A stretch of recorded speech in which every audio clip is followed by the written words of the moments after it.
Halo, perkenalkan saya Ana Siti Solihat, saya apoteker Puskesmas Siliwangi. Pada kesempatan kali ini, saya akan menjelaskan mengenai materi penggolongan obat. Mari kita simak videonya selama 5 menit ke depan.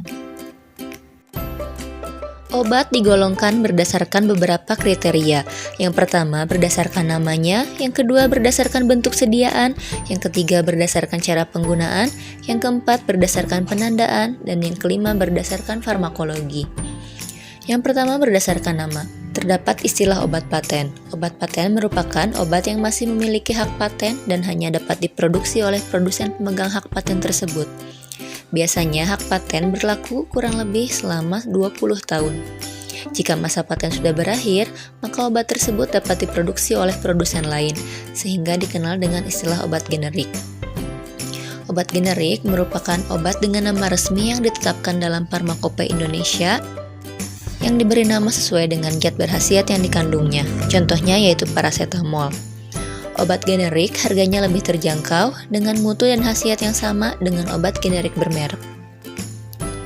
Obat generik bermerek merupakan obat generik tertentu yang diberi nama oleh suatu produsen. Biasanya suku katanya mencerminkan nama produsen tersebut.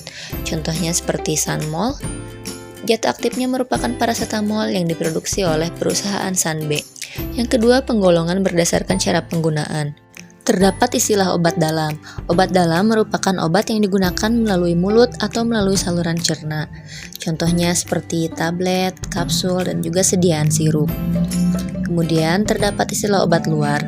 Obat luar merupakan obat yang digunakan tidak melalui mulut atau tidak melalui saluran cerna, seperti salep, krim, injeksi, supositoria, dan juga obat tetes.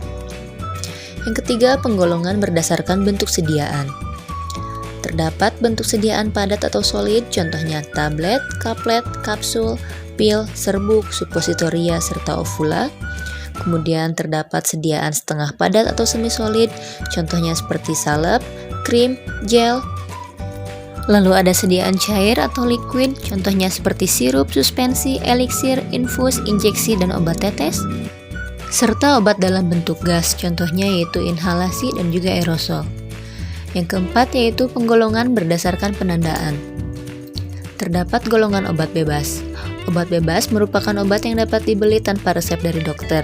Pada kemasan terdapat tanda lingkaran hijau dengan garis tepi hitam.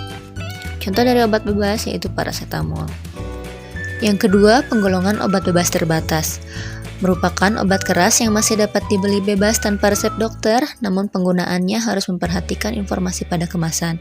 Biasanya diberi tanda peringatan yaitu P1 sampai dengan P6.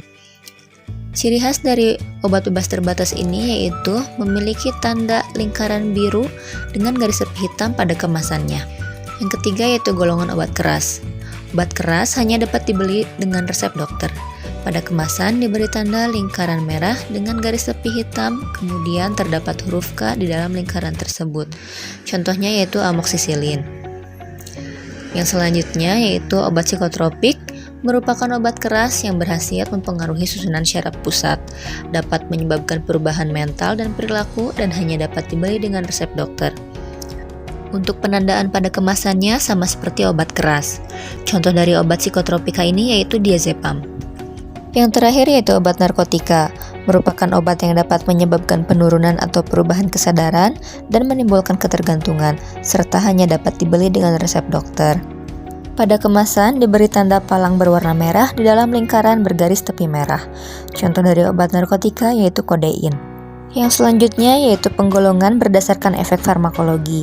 Farmakologi sendiri berasal dari kata Yunani yang artinya farmakon, yang berarti obat dalam makna sempit, dan dalam makna luas adalah semua zat selain makanan yang dapat mengakibatkan perubahan susunan atau fungsi jaringan tubuh. Terdapat beberapa jenis penggolongan berdasarkan efek farmakologi. Yang pertama contohnya yaitu analgesik. Fungsinya meringankan atau menghilangkan rasa nyeri atau sakit tanpa kehilangan kesadaran. Contoh dari obat tersebut yaitu asetosal atau asam mefenamat. Kemudian ada antasida, fungsinya untuk menetralkan asam lambung. Lalu ada anti asma untuk mencegah atau mengobati gejala asma, serta anti diare untuk mengurangi atau menghentikan diare. Dan masih banyak lagi penggolongan berdasarkan efek farmakologi lainnya. Demikian penjelasan dari saya, semoga dapat dipahami. Terima kasih.